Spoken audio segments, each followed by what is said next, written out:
안녕하세요. 저는 43세 주부입니다. 사람들은 말합니다. 가족만큼 소중한 게 어디 있냐고.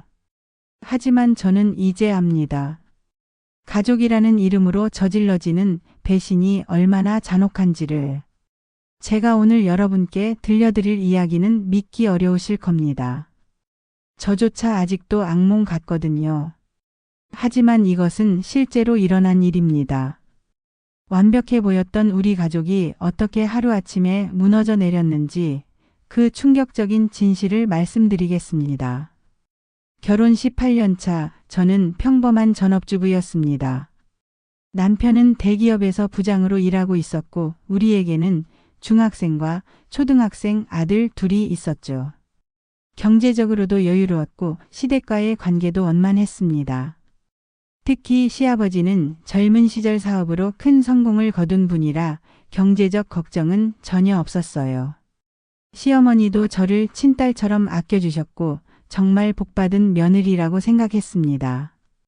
그런 우리 가족에게 단 하나의 고민거리가 있었다면 남편의 남동생 문제였어요. 올해 38인 시동생은 아직 결혼을 하지 않았거든요. 어릴 때부터 예술적 감성이 뛰어나다며 이것저것 많은 걸 시켜주셨지만 정작 제대로 된 일은 하지 않고 있었어요. 우리 막내는 언제 철이 들까? 시어머니는 늘 걱정이셨습니다. 그런데 몇 년 전부터 시동생이 조금씩 달라지기 시작했어요. 30 중반이 되면서 뒤늦게나마 사업에 관심을 보이더군요. 이벤트 기획회사를 차렸는데 의외로 괜찮게 굴러갔어요. 이제 우리 막내도 철이 드나?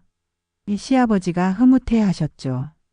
그리고 작년 봄 시동생이 드디어 여자친구를 데려왔습니다. 가족 여러분, 소개하고 싶은 사람이 있어요. 시동생이 데려온 여자는 한소영이라는 27살 여성이었습니다. 시동생과는 11살 차이였죠. 첫인상은 어떻게 표현해야 할까요? 예쁘다고 할 수는 없었지만 묘하게 시선을 끄는 매력이 있었어요. 수수한 블라우스에 무릎 길이 스커트를 입었는데 전체적인 분위기가 어딘지 모르게 요염했달까요. 결혼하려고 합니다.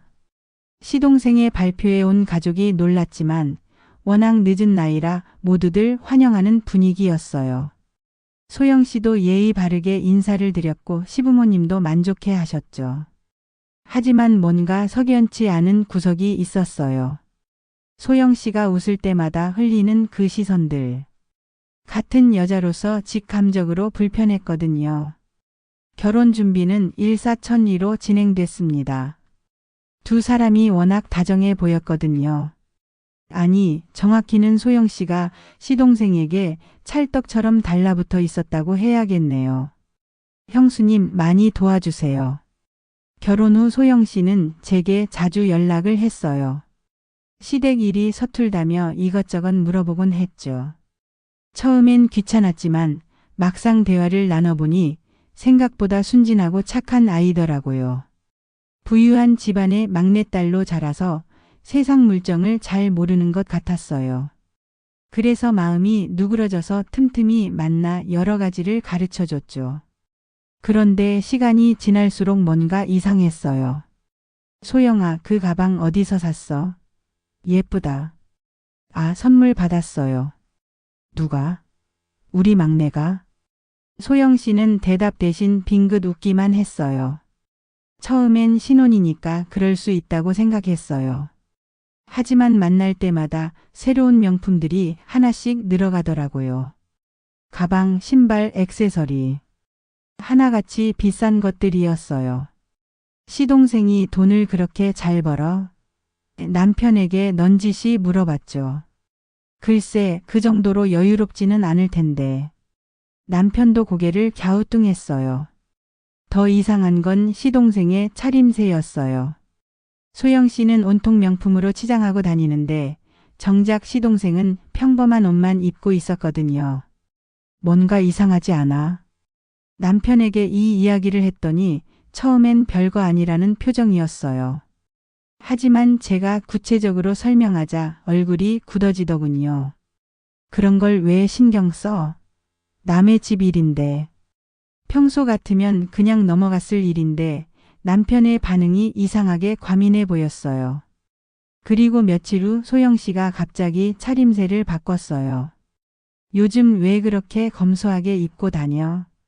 사람들이 젊은 여자가 명품만 입고 다닌다고 수군거리는 것 같아서요. 말은 그렇게 했지만 뭔가 석연치 않았어요. 남편에게 이야기한 시점과 소영 씨가 옷차림을 바꾼 시점이 묘하게 일치했거든요. 혹시 당신이 시동생한테 뭔가 말한 거야? 남편에게 물었더니 깜짝 놀라며 손사래를 쳤어요. 평소 같으면 아무렇지 않게 대답했을 텐데 이상하게 당황하는 모습이었죠. 그 순간 불길한 예감이 들기 시작했어요. 사건이 터진 건 올해 봄이었어요. 그날은 대학 동창회가 있어서 남편에게 미리 늦을 거라고 말하고 나갔어요.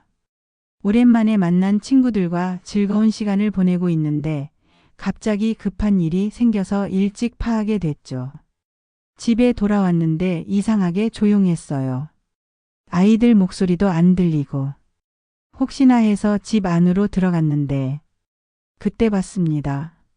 거실 소파에서 남편과 소영 씨가 알몸으로 얽혀 있는 모습을. 머리가 하얘지는 것 같았어요. 눈으로 보고도 믿을 수가 없었거든요. 성실하고 가정적인 남편, 순진하고 착한 시동생의 아내. 그 두 사람이 우리 집에서 너무 충격을 받아서 한동안 말도 못하고 서 있었어요. 그러다가 서서히 분노가 치밀어 오르더군요. 뭐 하는 짓이야. 제 목소리에 두 사람이 깜짝 놀라며 옷을 추스르려 했지만 이미 늦었죠.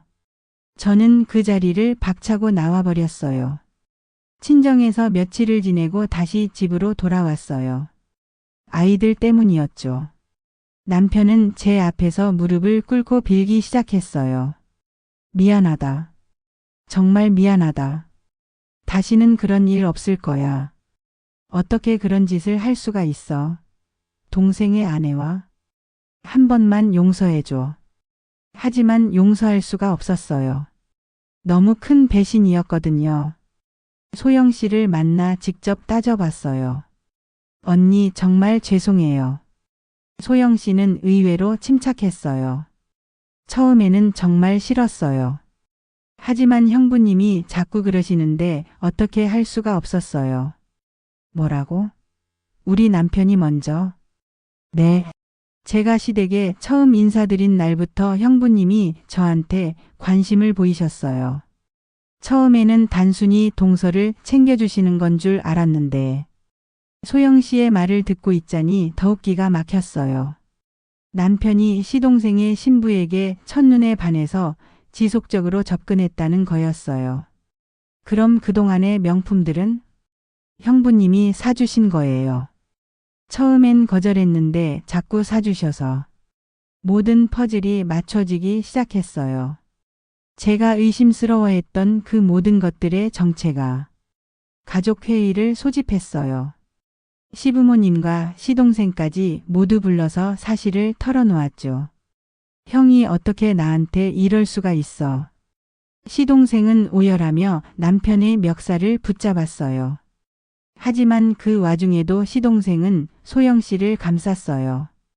소영이는 잘못이 없어. 다 형이 꼬신 거잖아. 잘못이 없다고? 그럼 그동안 명품 선물 받으면서 뭔 생각을 했는데. 제가 따져 물었지만 시동생은 끝까지 아내 편을 들었어요. 그런데 그 순간 소영 씨가 입을 열었어요. 아버님은 왜 아무 말씀이 없으세요? 갑자기 분위기가 싸늘해졌어요. 모든 시선이 시아버지에게 쏠렸죠. 뭔 소리야?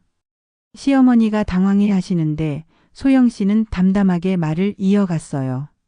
형부님과의 일이 있기 전에 아버님께서도. 그 순간 시아버지의 얼굴이 새하얗게 변했어요. 이 미친년이 뭔 소리를. 아버님 부정하실 건가요? 형부님이 출장 가셨을 때 저한테 하신 일을. 충격적인 진실이 드러나기 시작했어요. 남편뿐만 아니라 시아버지까지도 소영 씨와 관계를 가졌다는 거였어요. 둘 다 먼저 접근하셨어요. 저는 정말 거절했지만 어떻게 할 수가 없었어요. 소영 씨는 끝까지 자신은 피해자라고 주장했어요. 그 이후 우리 가족은 완전히 해체됐어요. 시어머니는 그 충격으로 쓰러져 병원에 입원하셨다가 결국 돌아가시고 말았어요. 마지막까지 내가 무슨 죄를 지었기에 라며 한탄하셨죠. 저는 즉시 이혼 소송을 냈어요. 명백한 불륜이었기 때문에 재산 분할과 양육권, 위자료까지 받을 수 있었거든요. 남편은 회사에서도 소문이 퍼져 결국 사직했어요. 시동생의 아내와 불륜을 저질렀다는 추악한 소문 때문이었죠. 시아버지는 그 일 이후로 칩거하며 사람들을 피하고 계세요. 하지만 가장 기가 막힌 건 시동생의 반응이었어요. 모든 진실이 드러났는데도 소영 씨와 이혼하지 않았어요. 소영이는 잘못이 없어. 다 우리 가족 남자들이 잘못한 거야. 끝까지 아내를 감싸더군요.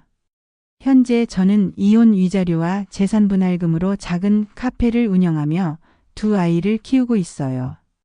경제적으로는 예전만 못하지만 정신적으로는 훨씬 편해졌어요. 아이들도 처음엔 힘들어했지만 이제는 적응했어요. 오히려 예전보다 엄마와 더 가까워진 것 같아요. 가끔 그때 일을 생각하면 아직도 분노가 치밀어 오르지만 시간이 약이라고 하잖아요. 점점 나아지고 있어요. 하지만 아직도 의문은 남아요. 소영 씨는 정말 순수한 피해자였을까요? 아니면 처음부터 계산된 행동이었을까요? 27살의 어린 여성이 시아버지와 형부 모두의 접근을 뿌리치지 못했다는 게 과연 믿을 만한 이야기일까요? 명품을 선물 받으면서도 남편한테는 말하지 않았던 것, 제가 의심하기 시작하자 즉시 차림새를 바꾼 것, 그리고 마지막에 모든 것을 폭로한 것까지. 때로는 소영 씨가 처음부터 우리 가족을 파괴할 계획이었던 건 아닌가 하는 생각이 들어요. 아니면 정말 어쩔 수 없는 상황에서 휘말린 피해자였을까요? 남편과 시아버지의 잘못은 명백해요. 하지만 소영 씨의 역할에 대해서는 아직도 확신이 서지 않아요. 여러분은 어떻게 생각하시나요? 27살의 어린 며느리가 정말 두 남자의 접근을 거부할 수 없었을까요? 아니면 모든 것이 계획된 일이었을까요? 제가 너무 의심이 많은 걸까요? 아니면 여전히 속고 있는 걸까요? 댓글로 여러분의 의견을 들려주세요. 저는 정말 진실이 궁금합니다.